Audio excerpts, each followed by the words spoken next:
नमस्कार, कशिश न्यूज में आपका स्वागत है। मैं हूं अनुराग। खबर है सीवान से, जहां पर शहाबुद्दीन फैमिली और खान परिवार के बीच, खान ब्रदर्स के बीच लड़ाई जारी है, जंग जारी है। दरअसल ये जंग जो है एमएलसी चुनाव के बीच आई थी सामने, और अब ये जंग और जोर पकड़ती चली जा रही है। कल हमने आपको एक तस्वीर दिखाई थी, बयान सुनवाया था।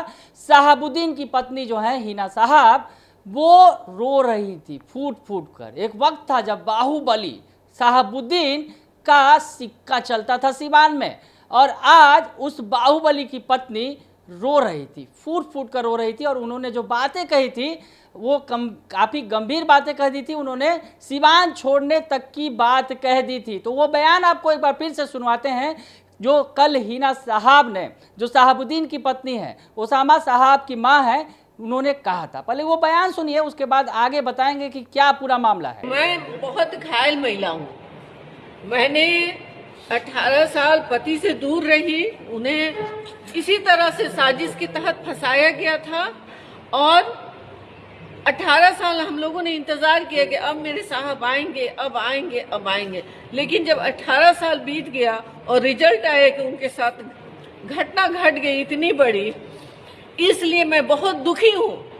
अगर मेरी बेटी के साथ तो ऊपर वाला ना करे, छोटी सी भी अगर हादसा होती है तो मैं क्या करूँगी यहाँ रह के, किसके भरोसे रहूँगी? जब मेरा मांग भी उचड़ जाए, मेरी गोद उचड़ जाए, तो मैं यहाँ नहीं रहूँगी। तो सुन लिया आपने कि हिना साहब किस तरह से रो रो के कह रही हैं कि उनके बेटे को बेवजह का फंसाया गया है। दरअसल ओसामा साहब पर आरोप लगा है कि AK-47 से उन्होंने रईस खान पर हमला करवाया। तो अब ये रईस खान जो है, इनके बारे में भी बताएंगे, और रईस खान का बयान आया है वो भी सुनवाएंगे। तो रईस खान ने उन्हें बेवजह फंसाया है और उनका बेटा बेकसूर है, और ऐसी स्थिति रही तो वो सीवान छोड़ने को मजबूर हो जाएंगी। ये बड़ी बात, जिस सीवान में शहाबुद्दीन का सिक्का चलता था, शहाबुद्दीन अगर चुनाव में खड़े होते थे तो उनकी जीत तय होती थी। यहाँ से लंबे समय तक वो विधायक रहे, उसके बाद सांसद बने और लालू यादव के कसम खास रहे, तो बिहार की सियासत में भी उनकी धमक थी। लेकिन आज उसी शहाबुद्दीन जो बाहुबली हैं, उनकी पत्नी फूट फूट कर रो रही है और कह रही है कि सीवान छोड़ने की भी नौबत आ गई है। तो ये बड़ा बयान हमने आपको सुनवाया। अब आगे बढ़ते हैं, जो रईस खान, जिनसे अदावत चल रही है। दरअसल रईस खान एमएलसी चुनाव में उतरे थे, और एमएलसी चुनाव में उन्हें बड़ी सफलता हासिल हुई। जीत तो नहीं सके, लेकिन नंबर 2 पर रहे। और आरजेडी, जिस तरह से आरजेडी कैंडिडेट की जीत जरूर हुई, लेकिन रईस खान ने भी अपना दम दिखाया। तो रईस खान जब उस चुनाव के दिन जब लौट रहे थे तो उन पर हमला किया गया, जानलेवा हमला किया गया, जिसमें एक शख्स की मौत भी हो गई। और ये हमला जो है AK-47 से किया गया था। इस हमले के बारे में आपको बताएं कि जिस तरह से ये जो हमला किया गया था, ये हुसैनगंज थाना का मामला था। रईस खान अपने घर लौट रहे थे सिसवन ग्यासपुर से, और हुसैनगंज थाना क्षेत्र के महुअल गांव के पास ये गोलीबारी हुई थी, जिसमें रईस खान तो बच गए, लेकिन उनके जो अन्य समर्थक थे और 6 लोग घायल हो गए, जबकि एक की मौत हो गई थी। तो इसके बाद बवाल बढ़ गया। रईस खान ने जो शहाबुद्दीन के बेटे हैं ओसामा साहब, जिनके हाथों में फिलहाल शहाबुद्दीन की सियासत है, उनके खिलाफ FIR दर्ज कराया, और उसके बाद से सारा मामला पलट गया है। और कहीं ना कहीं जिस तरह से FIR दर्ज होने के बाद अब शहाबुद्दीन की जो पत्नी हिना साहब, वो रोते दिखी और बेटे को लेकर वो चिंतित दिखी, वही दूसरी तरफ रईस खान ने हमला बोला। वो आए सामने सोशल मीडिया के जरिए, और उन्होंने क्या कुछ कहा ये आपको हम सुनवा देते हैं, सुन लीजिए। तरह तरह का कमेंट्स करने से क्या फायदा, तरह तरह का बोलने से क्या फायदा। पुलिस अपना काम कर रही है, करेगी, और जीत हार लगी रहती है। राजनीति आप भी कर रहे हैं, तो आपके राजनीति में क्या किसी मुसलमान को सीवान में ये अधिकार नहीं है कि आप कोई राजनीति दूसरा मुसलमान भी कर सके?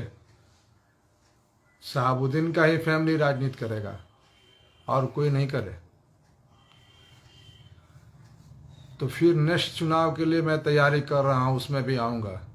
आज जोरदार तरीके से आऊँगा, आज जोरदार तरीके से लड़ूंगा। मैंने इससे पहले भी लाइव आके बोला था खुदा हमको जिंदा रखा है तो कुछ न कुछ जरूर लेगा हमसे। आज जितने आरोप हम पर लगाने से पहले इंसान को अपना गिरेबान झांक लेना चाहिए कि हम क्या थे, हम क्या थे। पहले सोचने या बोलने से पहले अपने गिरेबान को झांक लेना चाहिए। तो रईस खान ने कहा है कि सिवान छोड़ने की धमकी देने वाले चाहते हैं कि मैं इस्लाम छोड़ दूं। बड़ी बात कह दी है उन्होंने, और कहा है कि क्या सिवान में किसी दूसरे मुसलमान को राजनीति करने का हक नहीं है। अगले चुनाव में मैं पूरी मजबूती के साथ दावेदारी पेश करूंगा।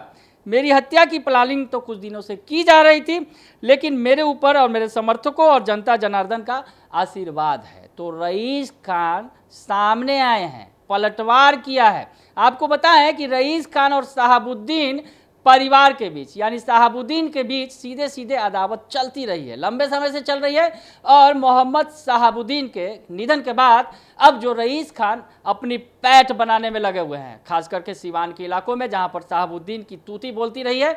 और इसी चुनावी अदावत में एक दूसरे पर वार पलटवार हमले होते रहे हैं। और अब इस एमएलसी चुनाव के बाद जो कुछ हुआ है और मामला दर्ज किए जाने के बाद अब शायद दोनों पूरे आमने सामने हैं। यानी जो शहाबुद्दीन का परिवार, यानी जो शहाबुद्दीन फैमिली बनाम रईस खान ब्रदर्स की लड़ाई अब काफ़ी चरम पर है। और अब इस लड़ाई का क्या नतीजा निकलेगा ये बड़ा दिलचस्प होगा, क्योंकि जिस तरह से अदावत है दोनों के बीच और दोनों ही दबंग हैं, कुख्यात हैं, तो अब ऐसे में क्या रंग दिखाएगा जो सिवान का ये अभी जो फिलहाल का स्थिति है। बने रहिए कशिश न्यूज के साथ, तमाम खबरों से आपको अपडेट रखेंगे। फिलहाल के लिए इतना ही, धन्यवाद।